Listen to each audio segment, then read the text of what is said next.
Keeping your inventory and orders up to date is key to smooth e-commerce operations. While Ordoro runs automated syncs, sometimes you need to pull in the latest data right away. That's where one-time syncs come in. If you need to sync new listings, import recent orders, or update inventory from Ordoro to your sales channel, you can manually trigger a sync at any time. Click the Sync button in the upper right corner of your screen. A drop-down will appear. Select the sync option you want to run, then click Sync Once to start the process. This will run a one-time sync without changing any of your existing auto-sync settings.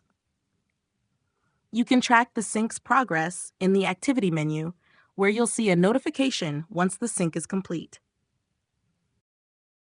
Using one-time syncs gives you more control over when and how your data updates, keeping your operations running smoothly without waiting for the next scheduled sync.